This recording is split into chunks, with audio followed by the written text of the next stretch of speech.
Hello, everyone. Getting in this hobby is hard. There's a lot to learn. Many of us, grizzled old veterans, we learned the hard way, spending hours and hours learning betaflight and motors and props and frames and flight stacks and VTX and cameras and goggles, radios, protocols. We learned all that stuff. But sometimes it's just easier to buy a kit. And that's where this video comes in, the GEPRC TinyGo kit. Previously, I have been recommending the Beta FPV Advanced Starter Kit. A good quad, good radio when it works. That's the main reason why I'm moving on. Moving on to recommending the GEPRC TinyGo kit. It all comes in this little satchel bag. Got a strap, hang it from your shoulder. Handle, carry it from your bag. There's 3 different versions it comes in. We've got the analog version, which comes in at $219, all the way up to a 4K version, which looks to be $280. And it might seem kind of expensive, but quite honestly, it's a pretty reasonable price because, one, the company, GEPRC, is one of the few companies that really hasn't had one of those quality assurance faux pas or a really tremendously failed product line. They have a pretty clean record. 2, radio it comes with, it's well laid out. It's actually kind of nice for a kit radio, and it's labeled right on there. You don't have to plug your quad into Betaflight and figure out your sticks and what they're doing. And that's kind of the last point, is you've got everything you need, and you don't even need to bother setting up a computer. You just put batteries in the radio, you charge the batteries that it comes with 4, and you go out and you start learning to fly. Let's dive in just a little bit deeper. Let me open up the bag. First, let me unzip it so you can see what the inside looks like. So that's your kit. Everything comes in this bag. We've seen these goggles all the time, and if you're wondering what this is, it says goggle right on here. This goes on your face. I do recommend that you have 20/20 vision. I don't think it was perfectly clear for me, and I do have a little bit of a mild prescription. The goggles have all the features that you might want. It has a DVR. It has all the bands and channels you might want.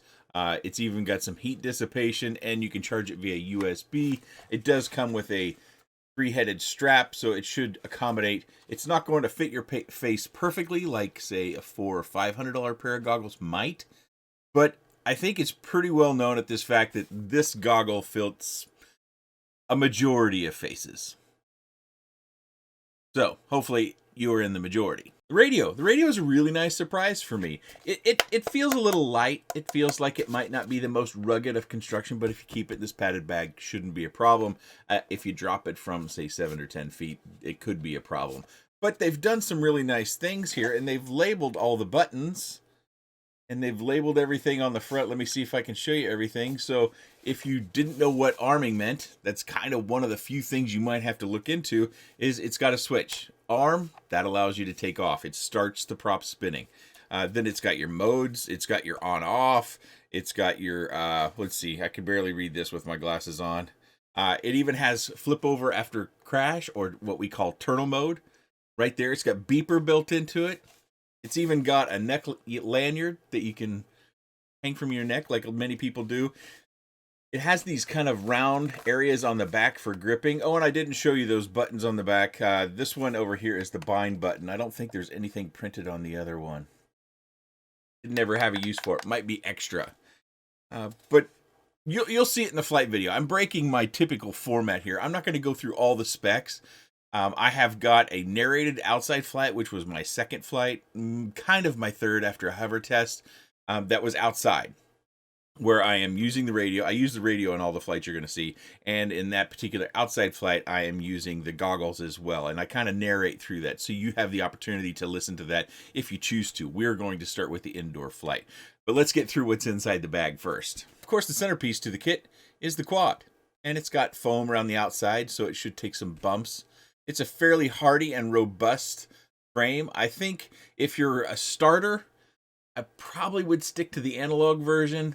The ones that do onboard recording, to get you that HD or 4K recording, it has a little board in here, and you stick in an SD card.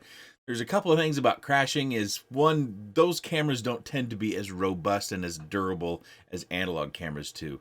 And 2, when you crash, there's somewhat of a probability that that SD card you're recording on, it's going to fly out, and you're going to lose SD cards, and you lose your footage.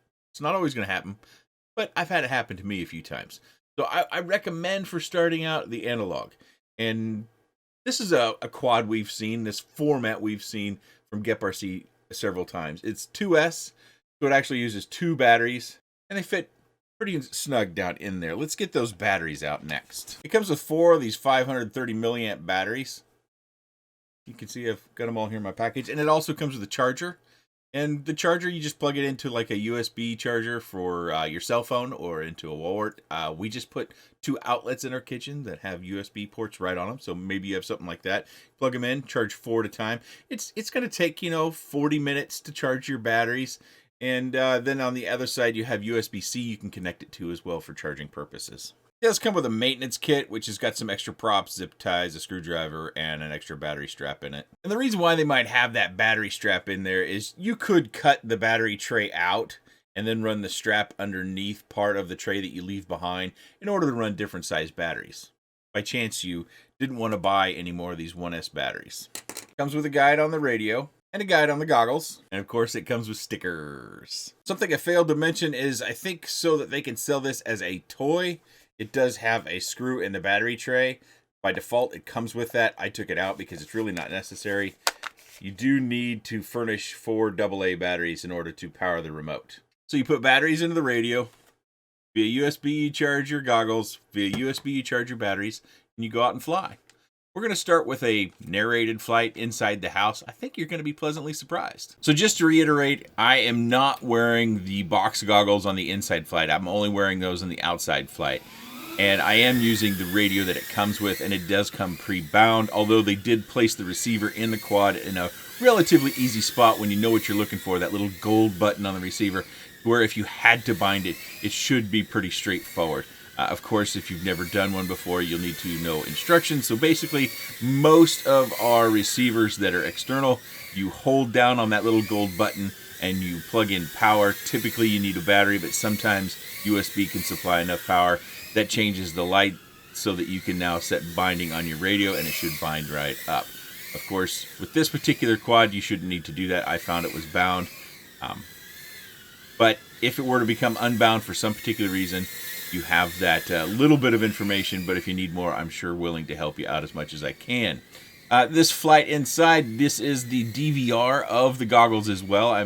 While I'm flying with my regular daily goggles, and I'll talk about that later on in the flight footage that I leave you with, my kind of narrated outside flight as to why I'm using my standard goggles. Basically, it comes down with I just didn't have the depth perception in the box goggles that I needed to be able to fly in the house. And I wouldn't necessarily recommend you should start in the house, not necessarily trying to fly like I am. Keep in mind, I've been flying in my house for several years. I've been flying brushless whoops for like 3.5 or 4 years. And whoops in the house for most of the 5 years, I think. I lose track of time. I may be all wet there. So you could do this. I would encourage you, if you're flying inside, to at least have your first hover outside to get a feel for what the throttle does, because a 2S whoop will feel a little jumpy on the throttle. It's small movements. You don't have to make big movements. Small movements, especially on that throttle. You'll jump right through the ceiling if you go from 0 to 50% throttle. It'll just bump up and hit the ceiling, and then the quad will start to freak out. So do your first hover test outside. Just bump it up 5% to get it up off the ground. Get it out of the prop wash. The prop wash is the air that is pressed down from the props against the ground, and then it kind of flurries out from there, and it causes the quad to be real unstable. So we want to get up off of that. So we usually want to pop up, maybe 5, maybe 10% throttle in order to just kind of do that little pop up where we can get off the ground, and then you can practice hover. I would encourage you as well to do it line of sight. Hovering line of sight is not easy, but at the very least, you'll get a feel for that throttle. If you have the availability, do the flying your first flights outside as much as you can. Of course, wind will be a factor. You saw the DVR glitch. The DVR records in 3-minute sectors, so when it restarted the DVR, it did miss a few frames, and that's why the flight jumped there, if you happen to notice that. But I was very surprised at how well I could fly with this radio. This is my first flight inside. I've been on a bunch of other flights since then, but this was several weeks ago. 2 weeks ago? several weeks ago. You see, I got to feeling myself there a little bit, was going to pull off an indoor roll. I don't think I'm using my rates, and it didn't roll as fast as I thought. Ended up banging into a door.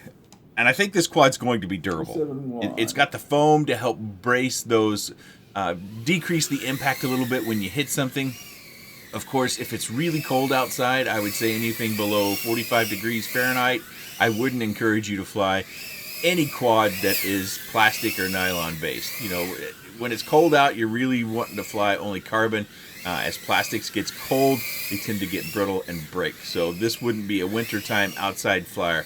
I would have something else for that. Of course, you can fly it in your garage or in a heated space or in a gym or anything that you might have access to that gives you the space that you need to learn to fly, because flying is a practice. You have to practice at it, and you need to enjoy all the practice.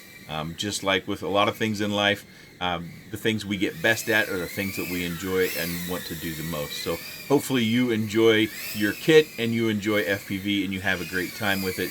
I think this is the best way to start right now, provided that GEPRC has got a great brand name to it. They have had very few faux pas in the FPV industry, if any. I can only think of one flight controller. And then you see me there at the end. I'm showing you that I am flying with the radio. So if you missed it, or I'm just not being strong enough with my words, this is the best kit to get you flying right away. It's the best bind and fly kit. It's the best plug and fly, charge and fly kit. Take it out of the bag, charge it up. Look at the labels. I really think that the labeling being right on the radio is a big deal as well. And then you just go fly and start to learn this hobby. Of course, there's going to be some people who say, oh, buy once or buy twice. Well, how many people do you know with one quad? How many people do you know with one radio? How many people do you know in this hobby that have one set of goggles? So I don't put too much into that cliche about buying twice. I think most of us end up buying 9 or 10 times. And this is a good kit. It's way better than anything I got started with. Way better. So I'm going to leave you with the link down in the video description, and I've got my narrated outside flight that'll follow up this video, and you can enjoy that. It's kind of, I'm not real good at talking and flying, and I say that during the time as well, but I wanted to give you my impression on my second or kind of third-ish sort of flight, and using the box goggles as well as the radio, flying the quad that comes in the kit. If you're looking at pulling the trigger, check out the link in the video description. Check out the price points. I'll link all three of them, or I'll put a general link that goes to all three of the TinyGo kits. Look at the price points. Look in the feature sets. I would really recommend going with the analog, the $219 one. That's the one I've got here. I think it's going to be the lowest weight and the most durable, and you'll be able to fly it the most before you have to endeavor into any repairs. That's all I have on this kit. Again, my outside flight that's narrated is going to be up next. If you have any other comments, questions, suggestions, or otherwise, please let me know in the comment section below. I appreciate your time. Have fun watching that outside flight. Thanks for watching. Okay, so this is my third flight. I had one test flight inside after I got the quad verified that it would fly. And then I went for one flight with my own goggles, the Orca goggles, right before this.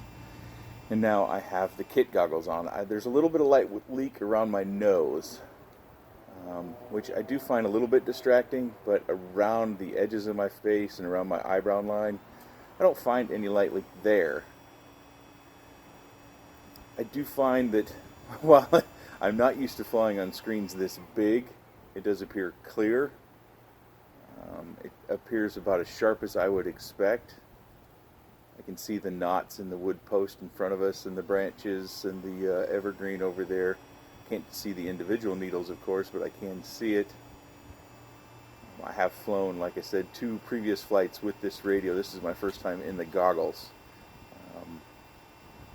Goggles are recording. In the goggles I see where it shows my reception, my channel, and the frequency.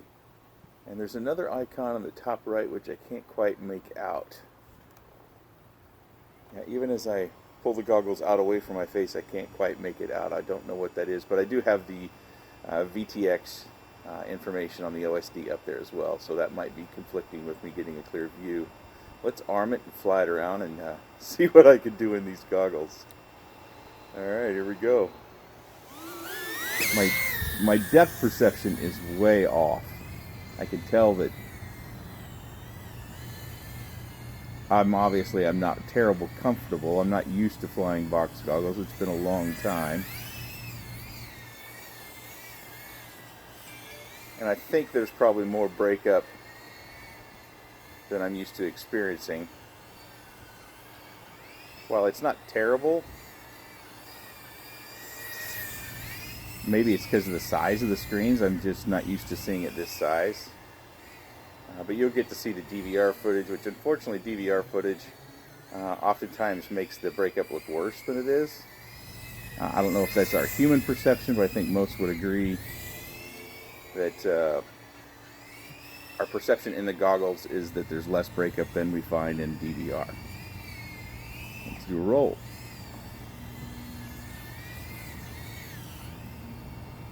Like right there, reception got pretty poor. Of course, I'm running stock antennas. I like to run things stock so that people who buy out of the box know what to expect rather than having to buy more. I do know I can fly this down to about 3.33 volts per cell, and it should recover on disarm to over actually 3.5 volts per cell. I go by per cell because I'm flying different cell counts all the time in micros. Might be 1S, might be 2S, might be 3S, might be 4S. See, we're starting to get those low voltage warnings, and we can change that down, of course, in Betaflight. We can move that number down to where we're not annoyed by those low voltage warnings. But my last flight with my other goggles, I think it was 4 minutes of flight. And this is 2S. So unless you have a large indoor space, you're probably going to be flying this outside for the most part. As far as the goggles go, I'm flying around just fine. I'm not doing anything terribly fancy. I can do what I need to do. But I'm not, I have that, I guess it would be built-in bias in that I've been using, I guess you call them Fat Shark style goggles, the more slim goggles with the smaller screens. But this is very immersive. It might be a bit stretched as well, because it is in widescreen format. Sorry if this is a boring flight. Talking and flying isn't my forte. But I wanted to break it up a little bit by doing some talking. And like right there, I could not tell how close I was to the ground. Let's go over and do that again.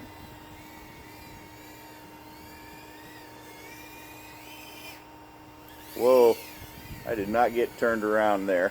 One more time for good measure. Low battery warning. Yeah, my depth perception in these goggles just isn't quite as good. Now, you may be impacted the same or not at all. That's one of those individual human elements that's really hard to tell. See, the voltage is getting down to 3.38. Of course, on hard turns and throttle maneuvers, it goes down even further.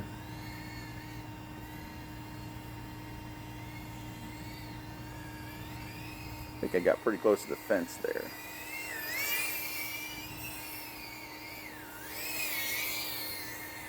Oh, I saw almost down to 3 volts. We better go land. Wind is coming up. Okay, so this flight was shorter, 354. Batteries are coming back up, 3.49. 3.5 volts per cell. So our batteries would be in good shape. This is typically where I would normally want my batteries to be when I disarm the quad. 3.5 volts or greater per cell in 4 minutes of flight.